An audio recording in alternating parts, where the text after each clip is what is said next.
real quick before we get started. I want to say thank you so much for joining us as always. And please give us the thumbs up, the like and subscribe and all that stuff.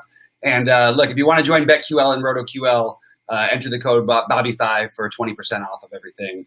I think it's a really, really awesome site. They do incredible things. And I think it's certainly something worth working for. We have no Sheets today. I wanted to get started a little bit early because Sheets is taking his son to his school. He's going to school. Can you believe it? Like, I didn't know if we'd have this coming back anytime soon, but it's happening. So Sheets' son, congratulations to him. He got into UVA right before this mess, and hopefully it's all safe and everything goes really well for them.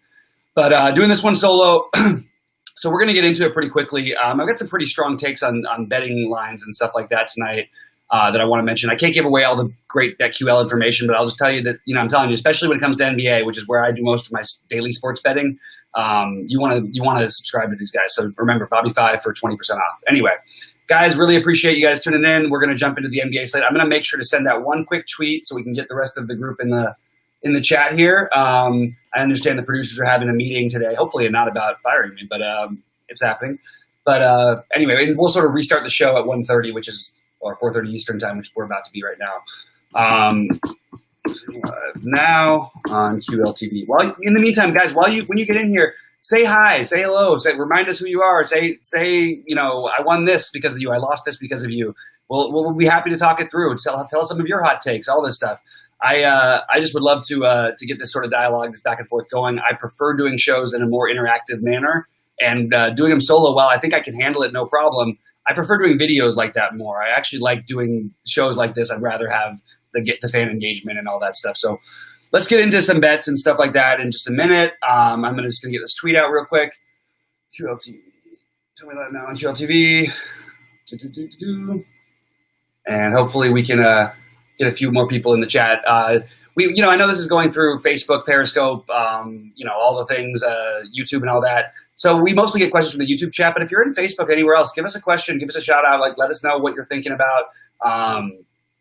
Let us know what you want to know about today. We can talk more basketball. Mostly I'm going to be talking baseball today because it's a small NBA slate, and I obviously am a DFS player.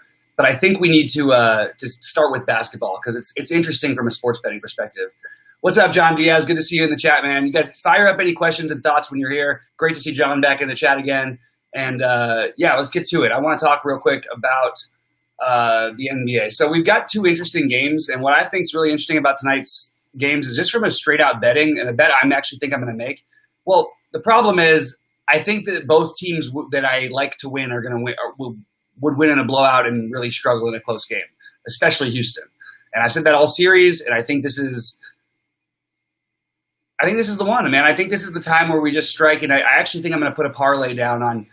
I might just take it, take the line, but I think that as a part of my parlay that I'm thinking about today, I think it's going to be Milwaukee and Houston. I'm sorry, Milwaukee and Houston to win.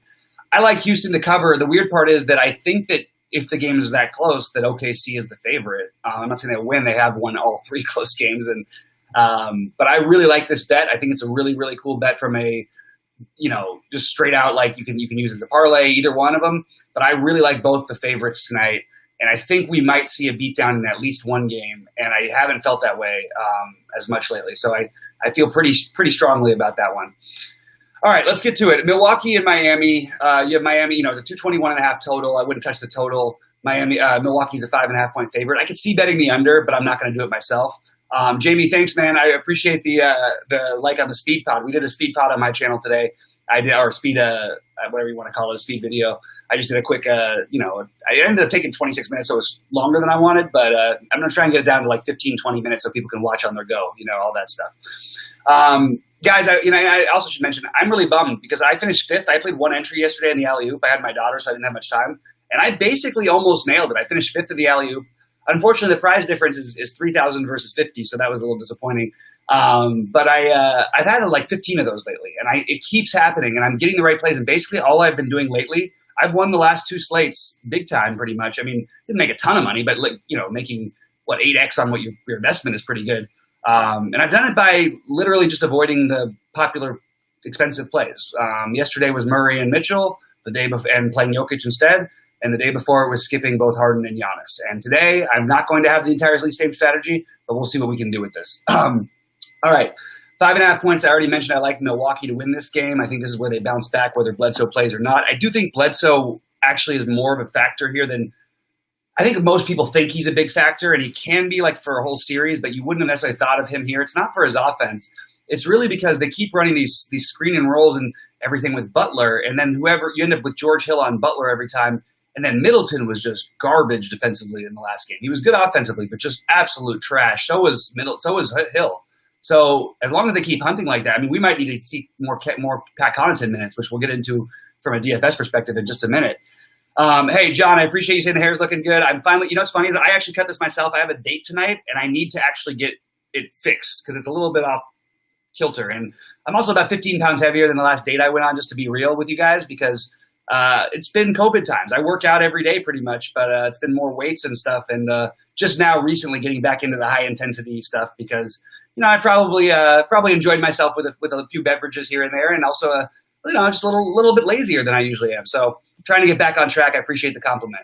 Also, we got Nicholas Dunbar in chat saying, "What's up, Bobby? Big bounce back spot for Giannis tonight." I think that he is the important one. Giannis is the better play than Harden. I will take Giannis on any game versus Harden in a Game 7. Harden has never given us a reason to trust him in this spot ever, and he certainly didn't last time. We can blame Westbrook all we want, and he deserves plenty of blame. But Harden not getting the ball and not wanting the ball and actually taking himself out of 3 of the last 5 plays offensively was pretty disturbing. So I agree, transitioning over to the DF, how does that affect us? I think that makes it pretty clear that Giannis is our number one play today. And I like him to come back strong. I do think this is the perfect team to defend him, and they do a phenomenal job of it. So I'm a little concerned, but again, I just expect him to, from a raw points perspective, just to be there. It's odd because he still kind of almost got there, but he didn't really last time. He probably needs 70 out of him. And he almost had a triple-double and didn't get there. I just think we're going to see more shots. He only took 12 shots in the last game.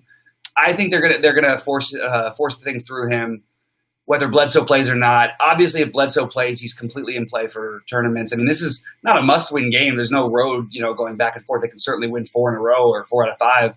But I think it's a really important game, and I think you're going to see the best effort from Milwaukee. The problem is we haven't seen them play well in the entire bubble, and there's got to be some concern here. I told you I think Miami's going to give them a tough series. I called Miami to win. I mean, if you guys were watching the show, I think we're going to bet on the long term that Milwaukee is really good. They'll figure it out. Stop with these nonsense things. Not everybody gets to play 28 minutes. It's the playoffs. Brooke Lopez is going crazy. Don't keep him at 27 minutes. Play him 35. You know what I mean? This is ridiculous.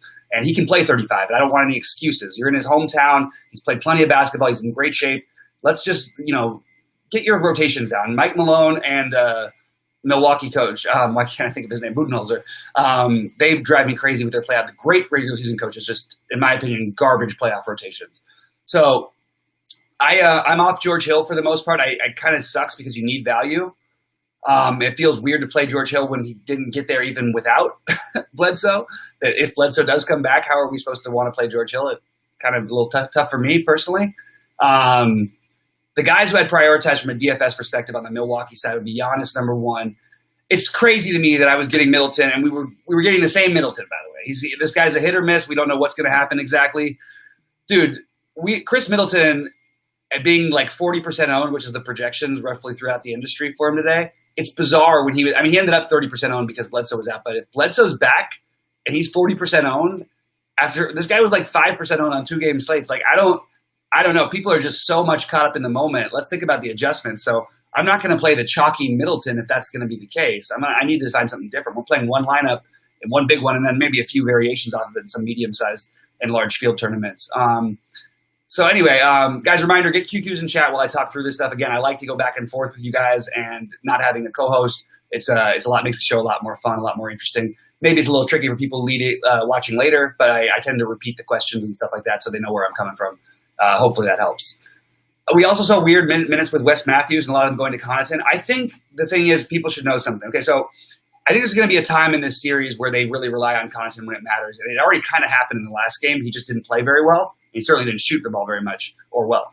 I'm not saying he's going to do a ton, but if we're looking for value and we're starved for value, who is Giannis's workout buddy? It's Connaughton. I think that Connaughton might be our sleeper play for the day if Bledsoe's in. If he's out, he might get some ownership, but I think he's still actually going to go lower on than he should. So I think we look for Connaughton a little bit here, potentially. And again, we'll talk through some other values, but that's one I'm putting out there.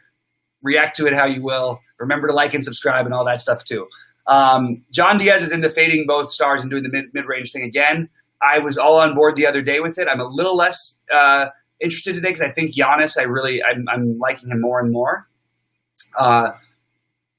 But again, maybe we can find a way out of it. So, like taking the other side of the game of the ball, like I think Bam was spectacular in the first game.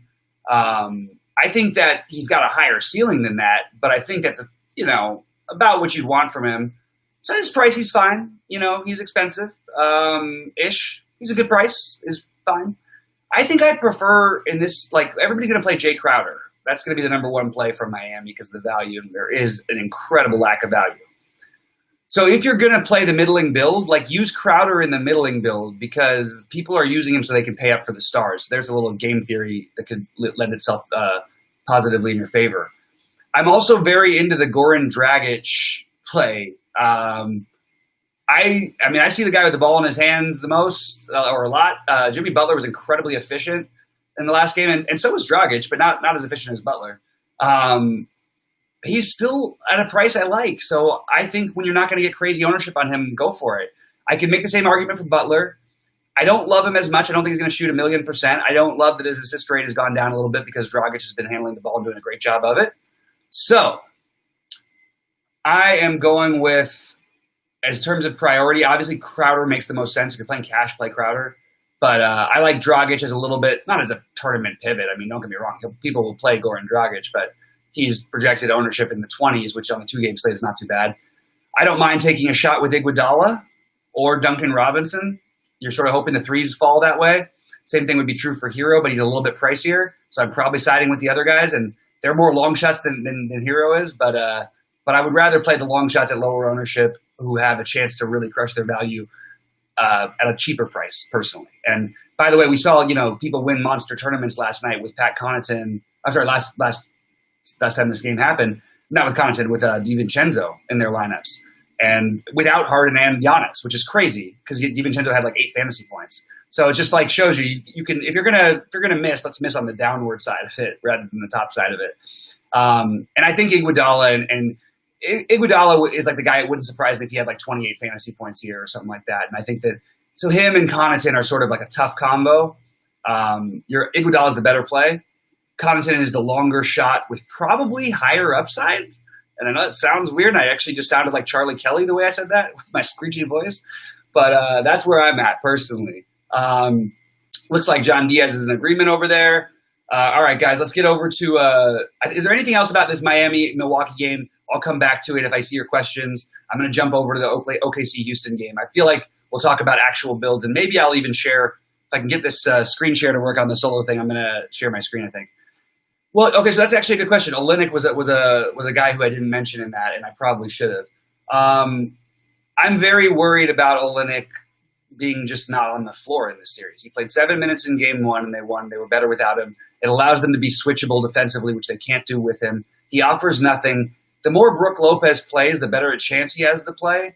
But you're asking for foul trouble from Bam, Kelly O to get hot early, and then to change the rotations in the second half. That's a lot of things that are really tough.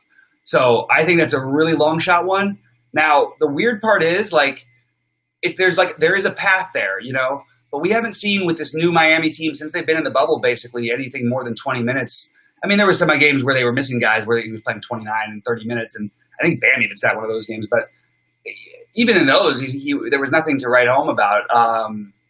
I think that it's probably – I would put him below the other guys. I think it's too good of a chance that he just doesn't – I mean, he literally legit may not play. I know it sounds weird, but when you got dogs like Iguodala and Butler and the Crowder, you could throw these guys at Giannis and sort of two at a time. Why are you going to put Kelly Olynyk on the floor? And more importantly, where are you going to put him on the floor? So that's where I feel about Olynyk. Again, there's a path there, but it's too long of a shot.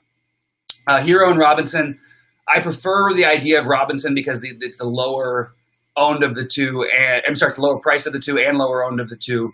Probably going to play similar amount of minutes, and Milwaukee's, what's their one weakness? Well, it's funny. It's also their biggest strength. They defend the three with the lowest percentage against them, but they also allow the most threes in the NBA. So I like Duncan Robinson as a tournament play from that, and I wish he was like 300 or 400 cheaper because it's really that tight today on DraftKings.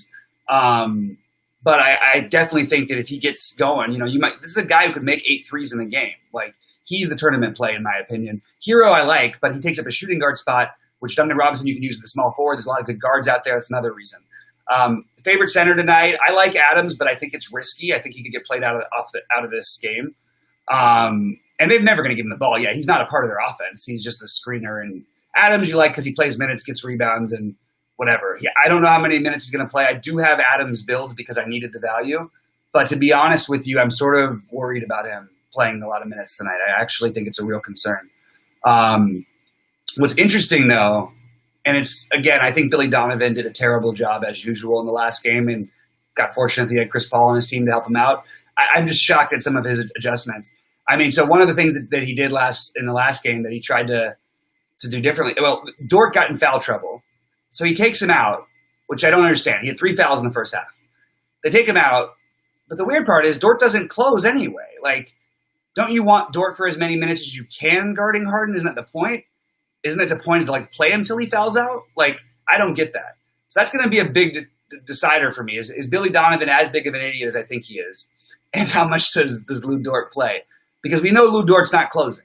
This team, if this game is reasonably close even, this team is going to their A team, which is the best closing lineup in basketball this year by every metric. It's not even close. And they're going to go, I'll tell you exactly, it'll be Gallinari, Adams. It'll be the same guys as always, Schroeder, Shea, and Chris Paul. There's no way Dort is closing this game unless somebody fouls out. But he's still going to play 26 minutes, right? Like, he's still got to play all the minutes until the closings, like, I feel like, until he fouls out. And he's not going to be as high owned today. And I just think I'm going to save that piece. And I think Bazley's like the longer shot play. The weird part is I think Bazley might get higher ownership. And I like Bazley just fine over on FanDuel where I need a cheap small forward. But on DraftKings, I'm skeptical. I think he's been out of his mind good, and I love this kid. I believe in his future.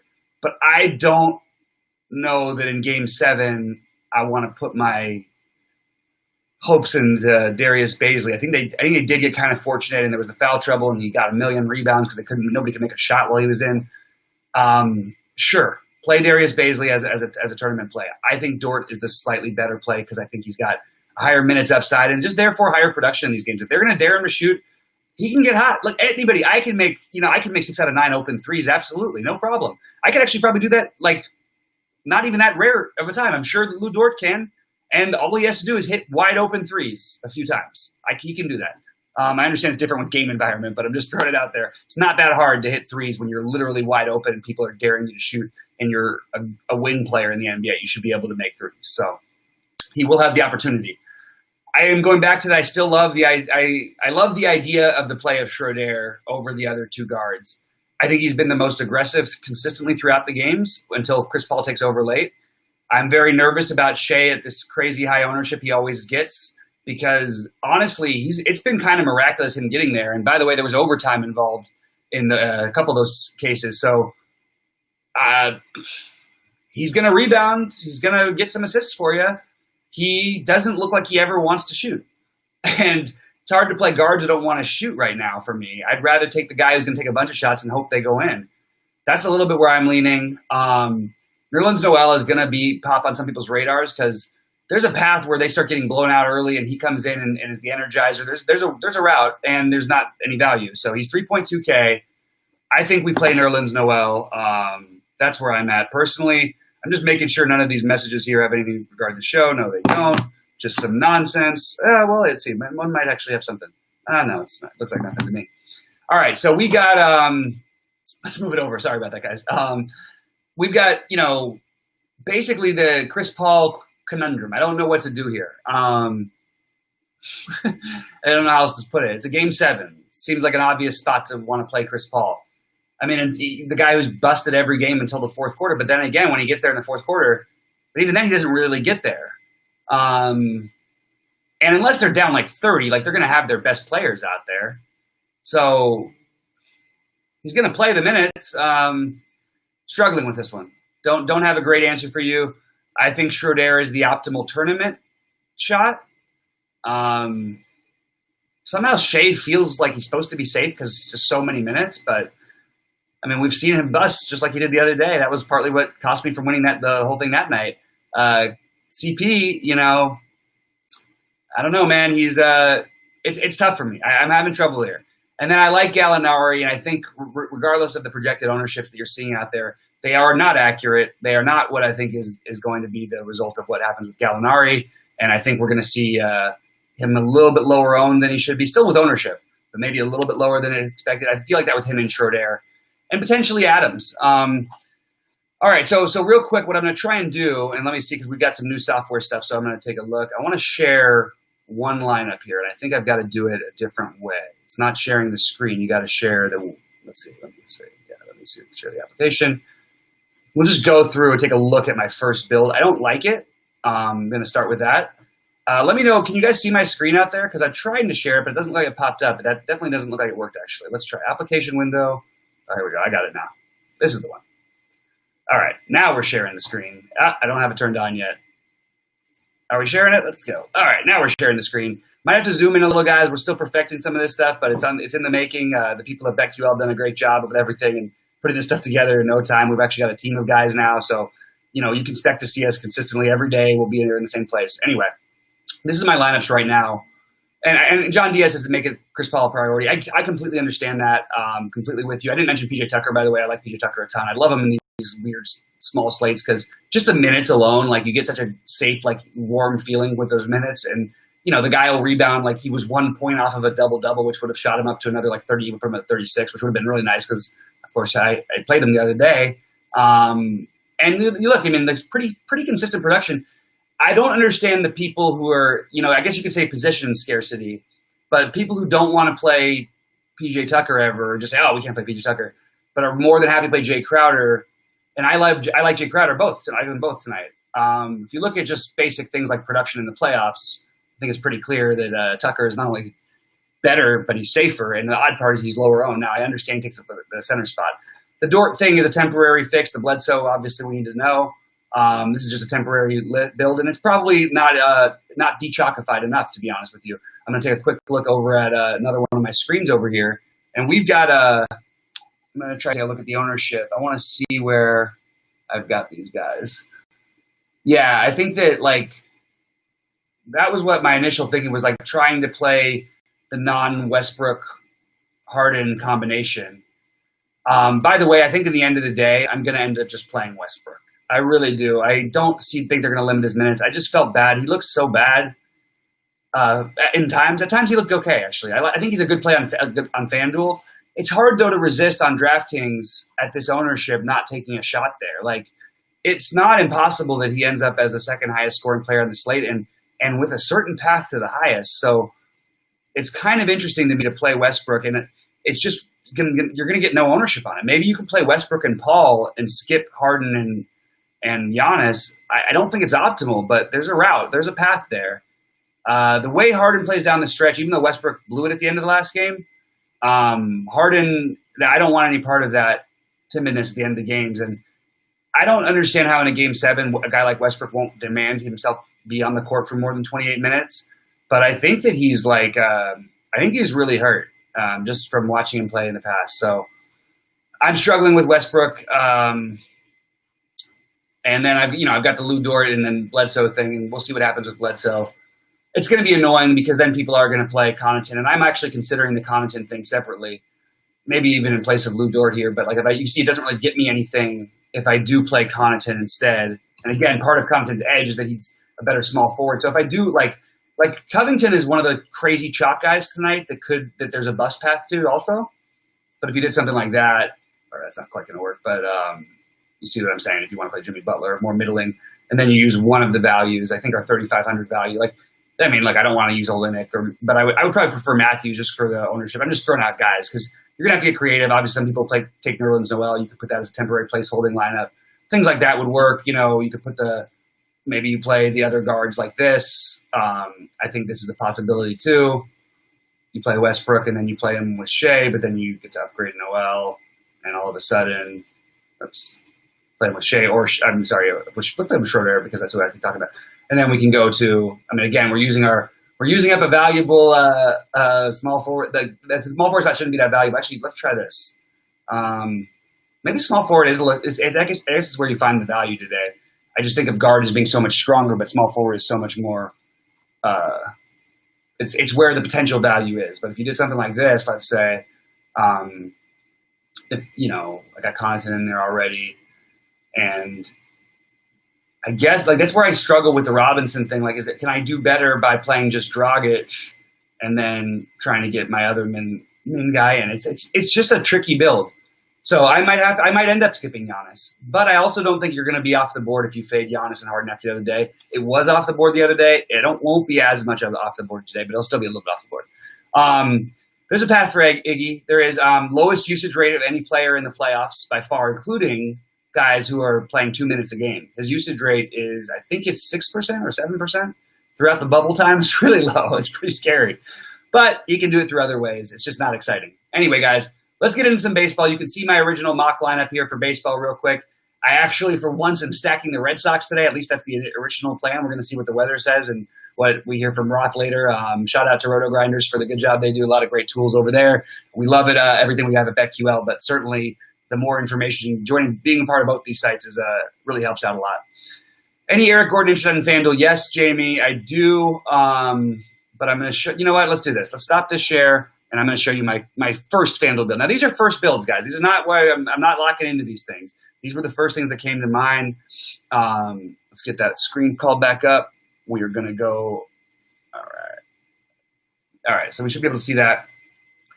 You can see my first build on there. I went with Middleton and Schroeder, who I think are the odd. To me, I think Schroeder is always lower on than he should be. This is not the greatest lineup construction build in the world. It's just an idea I had. The idea of Westbrook actually taking over, which I think is very possible. Let me share the screen. I realize I've got it called up, but I haven't allowed it to be shared. Here it comes. Sorry, FanDuel's a little slow sometimes with the software. You can see I've got Westbrook and Dragic, Middleton, Schroeder, Giannis, Bazley. This is where I like Bazley a little better because he's 36. Then you've got the Noel Covington. I don't love the Noel thing. I'm just trying to find out. I obviously don't think you should play Noel with Steven Adams. That's not optimal. But it's just the initial build. It's just what I wanted to see. Sorry, Cody. You should be able to see it now. But this is where we're at now. I'm going to take a quick look at this. Guys, thanks again for coming in chat. Will you please give us a like and thumbs up and tell the people at BetQL what a good job we're doing. I appreciate it. Get these guys some notice because I really think we've been giving out the goods and we've nailed the NBA the last couple weeks, the last couple nights. I faded Coors, so I didn't win at baseball last night, but mostly that's been really good as well. So hopefully we're giving you guys the good stuff. Ask any questions. This is just a first mock-up build. I don't love it. You can see on FanDuel there's going to be incredibly heavy chalk at power forward on guys you might have 80% owned guys, 80% owned Bam, for example. I want to do it. He's the right play, but it's I don't want to do it. I don't want to be forced into that decision, and I want to try and find something that can win me a tournament, which is really hard to do on 2-game slates. So there's a lot more on basketball than I thought we'd get into. I'm going to jump over to baseball and talk a little bit about that. I'm going to stop my screen share. If you guys like the screen share, let me know. If you don't, let me know. And again, please like and subscribe. Really means a lot to all of us out here. Really appreciate it. Rocco, sorry, Jamie. The thing about Rocco, the bus path for Rocco is, first of all, he's red hot. I'm actually going to call my screen up for this one because I do think it's important that you guys. I thought I did stop my screen. Oh, I guess I'm still on FanDuel. I guess we can use this FanDuel screen. What worries me is the number of 3-pointers made being at such as we don't get on FanDuel. I can tell you right now, I don't remember the exact numbers, but it was 6 of 11. I'm going to pull it up or something, and then 7. I don't know what the other one was exactly. So let me stop this share. We'll go back over to my DraftKings. So the best path for him is going to be pretty simple. It's just that he doesn't make shots, that he gets in foul trouble. Those are both extremely possible, extremely likely. Not the most likely, but at crazy high ownership, if you're on a 2-game slate and you want to differentiate, and I've made him my staple, but we can see what he's putting up. I think he had, what did he have, 7 fantasy points at halftime in the last game? So that gives you an idea of what we're talking about. When you get a guy with 60+% ownership, you just want to try to find the way. I know you can't see this one yet, but let me see. I'm going to share my screen. You can see his game log. It's just a one on DraftKings. 7 for 11, 8 for 14 from the floor, and 4 for 6 and 6 for 11 from three. 3 blocks and 5 steals in the last game, 3 steals in the previous game. That's 8 stocks. So that's a lot to barely get there. That's the bus path. And the better play, while he's going to be the lower owned, may, if the ownership goes the way that I think it may end up being Gallinari. Now, do I think Covington outscores Gallinari here plenty of the time? Absolutely. But do I think Covington does it twice as often if he ends up being twice as high owned? No, I don't. So not even close. I think it's really close to half the time. So I think they're really close between them. They're both going to be popular-ish. I'm giving the edge to Covington at the moment on this particular build, but I'm trying to think also why I did it over here. Oh, I also, where I play Chris Paul, I tend to play less Gallinari because most of the scoring Gallinari does is when Chris Paul is not instigating the offense. Sometimes he does, but mostly it's not that way. So that's why I'm sort of siding that way. All right, guys, let's jump into the baseball. We're going to do a little bit of another speed version of this slate and go through team by team. I'm going to stop the screen share, and I'm just going to, go game by game. I went through it. I don't like any straight bets on the games. If you're a part of BetQL, again, code BobbyFi for 20% off everything. They might have an idea of some of the baseball takes that would have. I don't have a strong take on wins. I do have a strong take on a few maybe semi-contrarian stacks. I'm going to stop the screen share, and we'll get into it so I can look at my list. All right. So first off, the Chicago-Pittsburgh game, not for me. I'm not taking Chicago in that stadium on a slate like this. I understand that there's good plays there. I don't mind if you end up with an Ian Happ or a Schwarber. Brian being out of the lineup was sort of this cherry on top for me. I just don't have as much interest in this Cubs offense as I do in some other offenses that I find to be much more powerful, even when the Cubs get there. These are not like the insane power guys that we have in some other games. So I personally am siding against the Cubs a little bit. That's pretty much. I don't have anything else from this game. It's Hendricks is fine on DraftKings. I don't love him. I don't really like him, but he's fine. He can get you 18 points, 16 points maybe. I don't see a reason. Cody, here's the thing. I'm not going to play a ton of lineups tonight, so when I do, I just make it real easy on myself. First of all, Musgrove's actually a good pitcher. I'm going to say that. He's coming off the injured list, so it's not really the same Musgrove. You're going to get only 50 pitches. So you're kind of talking about a bullpen game, which makes the stack even worse. And I'm just telling you, I've been right about the Cubs. When they get there, it's mostly maybe 1 or 2 guys hits a home run. It happened last night. I understand that. Also, and if you played the Cubs last night, you had no chance to make any money because if you didn't play the Rockies or Atlanta like I did, the other stacks, which I didn't play the Rockies. I'm sorry, the Giants or Atlanta. But Atlanta I did play. I just don't think the Cubs are an optimum offense, and I think they get treated like one. The ownership is always way too high, reflected to the actual talent. The most interesting guy on the team is Javi Baez to me, but I like other shortstops today. I like Ian Happ, and I honestly really like David Bodie. That's actually might be, you know what? I didn't realize they were going to put him in the lineup tonight. I just think he's got raw power, and for 2.2K, that's a guy I can see. He wasn't projected in the lineup, so now we can add Bodie in the. And I don't even mind Bodie as a one-off sometimes because he's got power. That's all I want for 2.2K. I don't like to use a third base spot, but I will probably get to a tiny bit of exposure where I need it. Nico Horner is also 2K if you want a cheap second baseman. So they're going to make sense to a lot of people. They're going to be popular. I'm not playing this game with the team that I don't trust. I might end up accidentally with 2 or 3 Cubs in a mini stack by accident in a long shot tournament, but it's literally going to be by accident because I am not prioritizing this team. You also have Jose Martinez, who was platoonable, like a platooning guy. He should get all the at-bats. Maybe he makes a little bit of sense. I just like better first baseman and outfielders. Even if the Cubs are good, I just can name 100 players who I think are, not 100, but a bunch of teams I think are much, much better. Let's put it that way. And I'm not going to speak to weather concerns because I don't know for sure exactly what's happening weather-wise. Look, we don't. None of us do. It's up in the air, but right now, I know we have some concerns. I just think that we're going to wait. I'm not going to pretend to be anything I'm not. I'm not a meteorologist, so I will leave that part to Roth. I'll say my thoughts my interpretations of him when I see it, but for right now, I just got to let him do it and not do it. I know it's a different site, but he's the best weatherman in the biz for this type of thing. Even though he cost me a ton of money one day. No, I'm just kidding. He did, but whatever. It's no big deal. I'm not going to stack against Charlie Morton and play this Tampa, the lineup from the Yankees. I don't mind the pricing of all these guys. I think it's worth reminding everyone who's going to want to play these Yankees that Charlie Morton's a really good pitcher. He is coming off of the injured list, so I don't want to have any interest in him. If he was a full go and fully healthy and had pitched in the last 3 weeks, I would probably be saying Charlie Morton should be probably one of the top 3 or 4 plays on the slate at the pitching position. I like him. I like him against even these Yankees. This is not the same Yankee team. Jordan Montgomery, I certainly could see it, but I'm not going to go there. I don't like it enough. I think there's better options. Not going to play the lineups either. Any individual bats on the Yankees are fine. I think that Sanchez will be the most popular, and that's fine. He's 4K, hitting home runs again. But I'm not going to – I just don't feel the need to play these guys. But any of them are okay to add in. You could play Tauchman, batting 6th. You could play Hicks, great play. Batting, he's going to be – I'm actually surprised he's not going to – well, he's not a great play.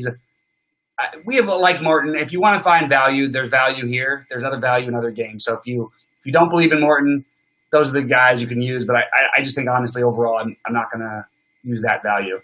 We're going to go to another game where I have absolutely no interest in the hitters, and I mean literally no interest. The only guy I'd play is 5.7K, and that just seems like too much for me. And I think he's a great play. And that's Juan Soto, Washington, Philly.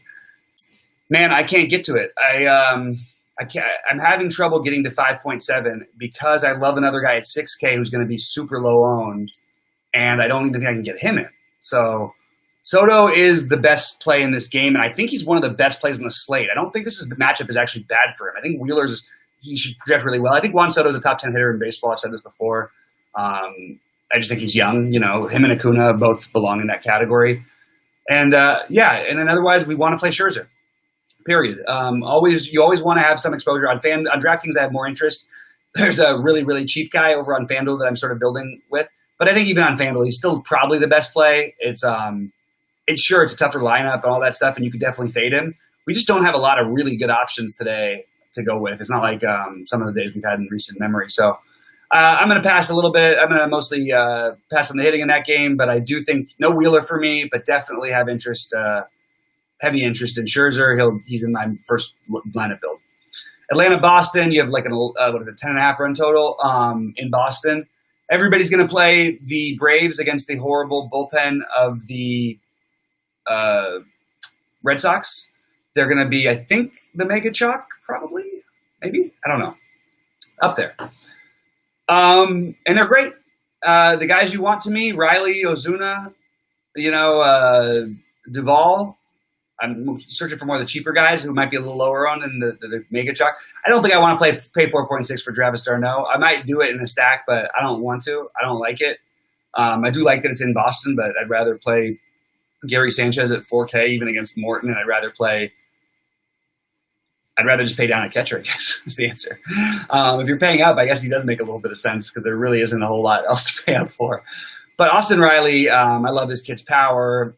The projections on him currently have him at almost no ownership. I don't see that being the case. I think he's going to be popular. I think you're going to see, Freeman's a good play. He's going to be popular. They're going to be popular. So I'm personally doing my little pivot. And for once, I'm recommending the Boston Red Sox. First of all, I would prefer stacking against Robbie Erlin than I would stacking against a bullpen game, even a bad bullpen. Because if you're getting like every pitcher's pitching like to 5 hitters, it's really hard to get in a groove, and it's not like it doesn't work out for stacks the way that you think it will. It really doesn't. I'm telling you this. It's 100% true, and sometimes it works. It doesn't. I'm not saying it never does, but it's not a good bet in my opinion. So Robbie Erlin is he's not a good pitcher. He can't strike people out. He gives up power. So let's go Red Sox. And I have no idea why the Red Sox wouldn't be one of the chalkier stacks tonight. I don't know why their run total's as low as it is. It seems like Vegas always loves the Red Sox and I hate them, and I've been right more than they have. And now I love them and they don't like them. It's kind of weird. Obviously, top play is JD if you can afford him. Now, I prefer JD over because he's similar price Soto in this matchup. I just think the matchup is so much better. The hitting environment is so much better. Everything is just better. Let's just take JD against the lefty at home. It's basically like money in the bank in general. He's the guy I like. I love Xander. He's one of the shortstops I'm willing to pay up for today. Chavis batting 6th, a little bit earlier in the order. Not quite that cheap Chavis we got early in the year. Not a great player, but certainly worth a look at that price. Kevin Plawecki at 2.4K. batting fifth. I think that's like your cash game catcher. I don't play cash games, but I love Devers and the lefty, no ownership. But the truth is, you don't need to get that creative because there's no ownership tonight. Same with Verdugo, also another good lefty hitter who is not going to have any ownership. So Boston stack, I like it every which way. You've got Peraza even at the bottom at 2.4. There's a lot of ways to save. There's a lot of ways to get there, and Boston allows a lot of it. So I'm a big fan of Boston tonight against Erlin. I think he sucks, and I think that we've got good hitting conditions. You get JD back in the lineup. They're fully go. And by the way, don't forget Bobby Delbeck. We got to support our Bobbies. Look, there's like five. I think it's a ridiculous name. First of all, I would be my ex wanted to name our daughter Bobby with an IE. Is that it was a girl? That I understood. A grown man named Bobby just is like, what the hell is wrong with this guy? So when we find one that makes it, we have to support each other. We had the other DFS idiot who was what was that guy's name? Who was ruining the name for all of us. Now we need to back each other up. We need to be with each other. So let's support Bobby Delbeck. It sucks to use up one of your first or third base spots, but he's 2.5K and he's a part of the stack I like. So I'm going to have me some Delbeck. That's simple as that. All right. So in case you guys didn't notice, I do like Boston. There's two teams I like today, and oddly, they are not teams that are highly projected either by Vegas or by ownership, I guess. I actually think that the other one might end up getting owned. And again, look, you play tournaments, you're not trying to win every night. We had to get that one guy come in and was furious. Last time I listened to this show, I lost money. I was like, okay, you're probably going to lose money most nights. If you're a good tournament player, you should lose money most nights. When you win, you should win more. If you're cashing and eking out 1% to 10% or whatever, 15%, and then you have one bad night, that's going to wipe that out in no time. That's one night, so that's much. You want to play high variance if you want to play tournaments is basically what I'm saying. And all the guys, while we think Osimo and all those guys win every night, they really don't. They go through $1 million losing swings. It happens to everybody. They all go through bad patches. Overall, the process is what's most important, and you want to try and do that. Go through that process. I write a script every day, even if I'm not going to use it, and that's what my process is partially. And talking with you folks has become part of my process.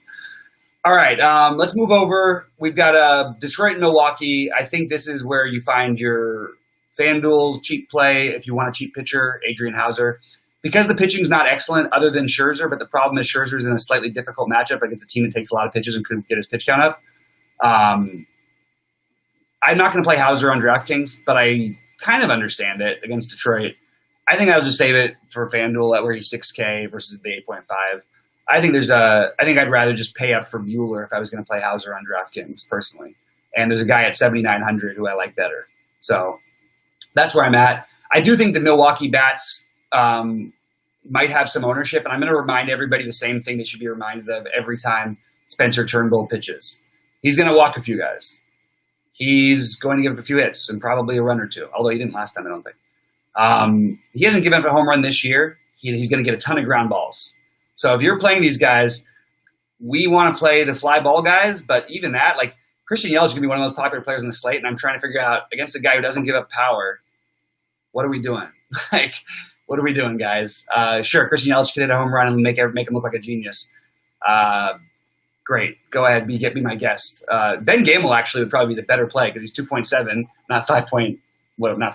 Even though Yelich is too cheap for Yelich, and Turnbull is not a great pitcher. I'm just saying he keeps the ball on the ground. Yelich is a line drive hitter. Gamel can hit the ball in the air. Turnbull hasn't been bad. The Detroit bullpen sucks. That's what you got going for you. So that's sort of part of your edge, I think, as it were, as it turns out.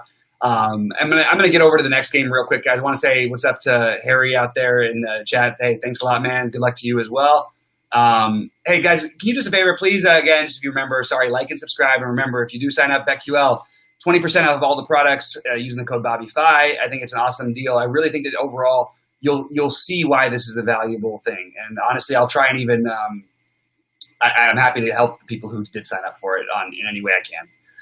All right, let's move over to KC and Cleveland. I think before this game, I knew what was going to happen today, and basically I think it is going to happen. It's the same thing as yesterday. I think that Cleveland is going to have the ownership flock to them. Jake Junis is not Matt Harvey. Now, you can get to Junis for sure, and the bullpen sucks, but don't like get crazy with this spot and think this is going to be gold like it was yesterday. It's silver or bronze. Let's put it that way. But you're still getting the ownership, which makes it all of a sudden turn like bronzy, kind of a gross bronzy, unless you want to play Franmil Reyes or Tyler Naquin might have low ownership. I think you might get low ownership again on Roberto Perez with his home run last night. So those kind of guys I'm okay with. I don't like fully stacking against Younes. He tends to limit enough damage, not every time, but enough. Preferred plays, obviously, Ramirez, Lindor.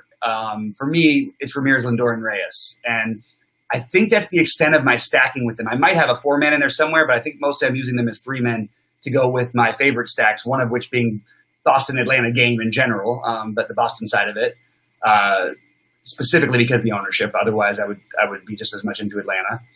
And then we're going to get to the next team I like in 2 games. And this next game is going to be a tough one for me because I made the whole pitch yesterday, and I liked my process. I liked the idea behind what I wanted to do. It's hard to win on nights where your teams give up score 23 runs anyway, but I did want to stack Houston. I wanted to play these guys. I wanted to play, Springer at this cheap price, and I think he's still one of the best plays of the night. I just don't find myself wanting to stack Houston. I think they're fine. They're on the list, but I can't quite get behind it. And that's where I'm at. I don't know. It's basically I just don't trust these hitters right now. It's really been bad. If you're going to play them, it's a real easy stack, and it makes a lot of sense. And you've got Aledmus Diaz in there who makes it nice and easy. And maybe you throw one stack in if you're playing multiple lineups. Maybe I'll do that because it certainly makes sense. Like they have the ability. They're cheap enough. They're going to be lower owned, which is really unusual, except for Altuve and Springer. And I'll tell you what, Altuve hasn't done anything this entire season, and Springer's been no great shakes either this year. But like at least he's something. I don't know. So I like those guys. I like the individual play of Springer. I don't like the game stack that much, but I do think I like the low ownership. I think you want to take the shot. And you can play Aledmus Diaz, and it's fine. Like you can hit lefties, all right. He's 2.2K. He's another one of those value guys. So and there's nothing out there where I don't think you have to worry about Aledmus being too popular. I'm ready to move it on over to Chicago and Minnesota. This is where I think a lot of people I forgot one other thing.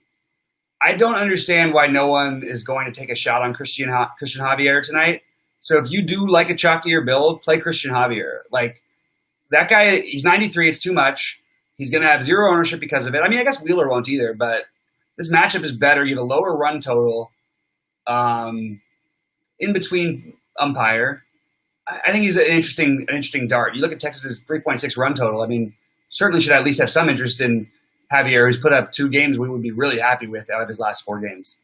The guy I like is Berrios. I think he's the SP2 naturally, and I think he's got an outside chance to be the second highest scoring or potentially the highest scoring pitcher on the slate. So the White Sox are tough. We know that. I certainly don't mind anybody ever wanting to play White Sox in the contrarian way. I mean, they hit him pretty good the first outing of the season he had, and that could certainly happen again. There's enough strikeouts in there for me to have interest. I definitely want to take some shots. I actually think like on different slates where I really needed the money, I would consider Ronaldo Lopez, but I'm about to make the opposite argument in a minute. So I think Berrios is a solid SP2 option.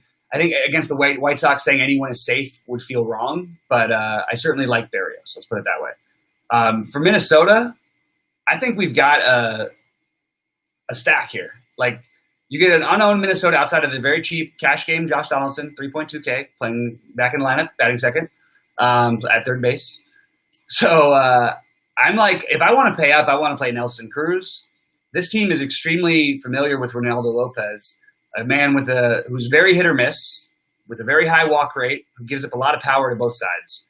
I don't know what could be better for us here. So I'm into Cruz very much. I love Kepler. I love Rosario. Those are probably the 2 easier guys to get in. I love Byron Buxton. I love Donaldson. I love Miguel Sano. I don't love Arias and Avila as much. I know Arias is a good hitter, but I would like to see him hit like 1 home run before I ever play him. I just think I need to see 1, Give me 1. Alex Avila, certainly puntable at catcher. You could certainly use him. I think I put Jeffers in my first lineup because I thought he'd be the catcher. It's Avila. I like this stack a lot. And I'm a Lopez guy too. Like, so take that for what you will. I think you're getting the low-owned Minnesota, and I think that this is my favorite stack when you factor all things in. It's not just how people got to remember this about DFS. It's not how many runs you score. It's how you score the runs. It's not every team.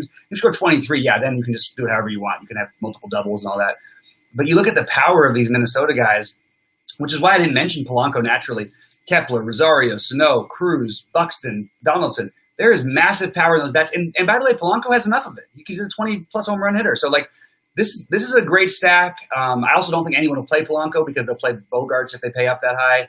Or they'll play the obvious one from the game that I'm going to try to avoid, even though I understand why everyone's going to play it.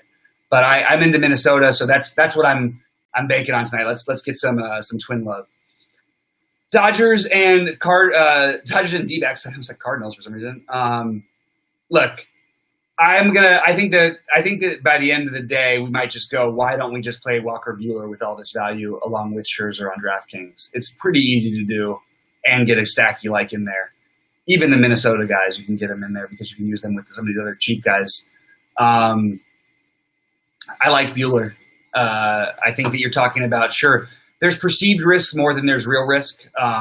Everybody's full of it. They don't know anything about the way Walker Buehler is or how the Dodgers do it. Don't listen to any of the other podcasts on this one, please. I'm telling you right now, there are people who do things better than me. I understand the Dodgers better than these people do. I promise you this.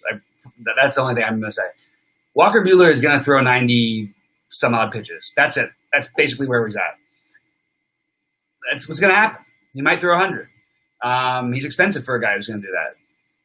But that's what he does. People are like, oh, they pulled him in this inning and this inning. No, they pulled him after the X number of pitches. But he's stretched out more than he has been. He's a guy who used to be able to get to 110. And the upside of him is certainly the second highest on the slate, in my opinion.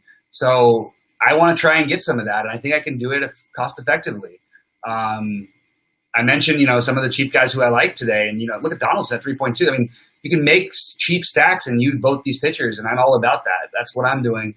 Where other people want to pay $75 million for the Padres in Anaheim, I'm going to just not skip it. I'm not going to play Zach Gallen, but I get it. I just don't play pitchers against the Dodgers. And I actually, if I didn't like the other lineups, I think I would pick the Dodgers as a team I would try and target. I think they're fine for one-offs for home run hitters, but I don't think you want to play them in full stacks. Gallen's just a little too good. I just think it's kind of, what are we doing at some point, if we're doing that.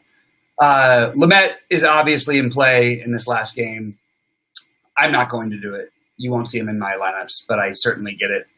He's going to be the higher owned of those 90x100 guys. I actually prefer Christian Javier tonight to Lamet. Obviously, Lamet's a better pitcher, but the matchup is so much better for Javier. I'm not going to get to the Lamet thing myself. Look, don't at me later if he ends up in one of my lineups because of pivot. I have exactly 9,900. I don't know. It's possible. Sometimes when I spread, I'm playing one big lineup and then I have a few spread out ones. Not playing the hundreds of them. Otherwise, he would hit like probably 5 or 10% for me. But in general, just not going to be for me tonight. As far as the hitters go in this game, the popular guys are pretty obvious. It's going to be Grisham, Tatis, Machado, and Cronenworth. And I don't think there's anything wrong with that. I just think like playing chalk in Anaheim on this slate against a guy who's been a good pitcher against righties his whole career and the 2 best hitters on your team and 4 of your 5 best hitters or 4 of your 6 best hitters, I should say. 4 out of 7 maybe. Are righties. Not as exciting to me, although Tehran's not what he once was. He has shown the ability to get righties out enough in the past, so I'm going to try and hope that comes to fruition, play a couple Padres here and there. Tatis is obviously the best play. On FanDuel, maybe he gets a little lower ownership because he's $1 million over there. He's 4,700, which is crazy on FanDuel. But that's all I got for you guys. I think that you want to try and avoid the mega chalk. It's just a weird slate because it's pretty big, but it kind of is going to have some pretty condensed ownership. I mean, like a lot of teams in the 15 to – a lot of guys – there's going to be a lot more double-digit plays that I want to avoid. Let's put it that way. I think there's a lot of other ways to go. Instead of playing for 4K for Trent Grisham, wouldn't you just rather play Franmil Reyes at 3,900 who went 5 for 5 last night and hit a home run? And we made the same argument on the show yesterday, and actually has a better matchup. Like all of these things I don't think people think about. And it just becomes, that's the guy who ever says, yeah, it makes sense. And he does make sense. Trent Grisham absolutely makes sense as a cash game type of play. But why wouldn't we play Reyes, he's going to strike out some. But when he hits the ball, he's going to hit it hard and a long ways, and he's got a great matchup. He's a much better power hitter than Grisham as well, too. So that's where I'm leaning. Funny to talk about a current Padre and a former Padre. I do like Grisham in general. I think the 3 home run game he had the last week, was it? Or I think it was last week. Actually, one of the few days I played him this year. So he's always so popular. It's hard for me to get him in, but I do like him. I certainly get the argument for it. I just personally am going to go and do my contrarian build thing. So pitchers we want as a sum up. We want Scherzer, or we want FanDuel. We want Burns maybe. I'm sorry, not Burns. Excuse me. Why am I missing the name? This keeps happening when my system hiccups and all of a sudden I lose my track of who exactly I was talking about. Oh, Hauser, excuse me. Burns. I was thinking of Corbin Burns, the other Milwaukee guy. I always get mixed up with Hauser. Berrios, Scherzer. I forgot to mention Tristan McKenzie on obviously a good pay down option. I'm going to avoid that mega chalk and just hope that his youth doesn't get him anywhere tonight. That's it. I don't have anything bad to say about the kid. I think he's really good. I'd rather play Berrios at 1,200 more, who I know is really good. That's my answer. So let's real quick. Those are my pitchers are pretty small thing. Scherzer, Berrios, Hauser on FanDuel, and then Buehler. That's pretty much what I'm looking at, guys. Don't really have a whole lot of creativity other than that. But those guys, you get some pretty good ownerships there. So I think it's actually a pretty good idea to maybe try that Buehler-Scherzer combo out. I think that might be what I end up doing. Probably the way I go. It's going to bother me like crazy if Berrios has a bigger game, but whatever. What can you do?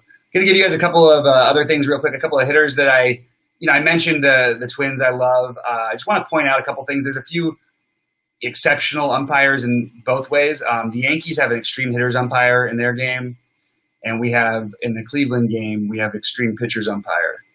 So that's a little bit of a boost for McKenzie. We got Riak, who's behind plate. So let's just be a little bit careful there, maybe. Again, nothing really too concrete that's going to keep me off of any of my pitchers that I like. So, but the hitters, I mentioned the stacks, but individuals, JD Martinez, I know I mentioned that stack too. Individual Springer, I feel like Springer should be like 40% on it. He'll probably be like 15 or 20. I bet in the high binds he's around 20. Just too good against lefties. People are going to look at those numbers and start drooling. That's where I'm at. So guys, get any QQs in. Let's get any final thoughts. Let's finish it up. Let's get out of here on a good note. Give us the like, the thumbs up, and the subscribe. Let's get some QQs in and let's finish this up at all. I'm sorry, not at all. Let's finish this up for once. I was reading the messages as I was trying to talk. I'm telling you, I'm better when there's two men, but I do think that I can breathe now. I went through everything. We got through the games. Any other QQs, I'm going to leave it on for about 30 more seconds before I shut it off so you guys can ask any questions.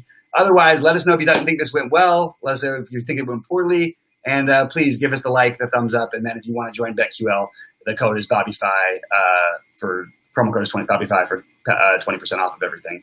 And I'm telling you right now, you'll make that money back quickly with the way these guys do things. So, all right, guys, I think I'm going to head out here. It looks like everyone's pretty much heading out. I know that, we've got some other conflicting show schedules, but we're happy that you guys spent your time with us. We really enjoyed it. Really, really like you guys being here. And it looks like we do have a few questions pop in. Cody's playing one FanDuel line. Well, don't ask me what lineup pitcher to play. Like, you're playing is it a tournament? How big is the tournament? How many players? What's the buy-in? That kind of thing. I don't know if it's like a 10-man tournament. Play Scherzer. If you want to get big bats in, play Hauser. Those are the pitchers I'm playing on FanDuel. Take it as for what it is. Marvin Williams or Nerlens Noel on FanDuel. For me, it's Noel. I don't love either of them, but currently I have Noel sort of playing a speculative angle. Also can put up a ton in a hurry. But yeah, Marvin Williams can hit a few threes and stay in the game. I mean, I'm just not getting there much myself. Not really into either, unfortunately, and I see why you're stuck there because I'm stuck there too with my builds. But yeah, Cody, as far as your one FanDuel lineup, I love questions about who I like and stuff. I don't like questions of who do I play here. I'm only playing for my pitcher. Like, that's a big decision, Like, I gave you the two guys I'm using. Hopefully that's good enough. I hope that's good. Anyway, guys, we loved having you here. It's great. It's great to have you here with the show. It's a great show. Eric, very, very minimally. It's fine. It's not optimal. As I keep saying, they definitely have some power spots, but why would, are they better tonight? So if we play the Dodgers tonight, we're doing it for no logical reason. If that case, if we play the Dodgers tonight, you play the Dodgers every single night, and then you don't play any other teams. That's what you do, because that's the only logical reason why you play the Dodgers tonight. That's my answer. Hopefully that's helpful. But I don't mind if you want to, play 1 or 2 to get a home run. That's always that's something you might actually want to consider doing every night. It might actually be optimal. Anyway, guys, thanks so much for tuning in. I appreciate everything. Really good having you for the show. For the people at BetQL, I'm BobbyFi saying good luck out there, and we'll see you at the top of the leaderboards.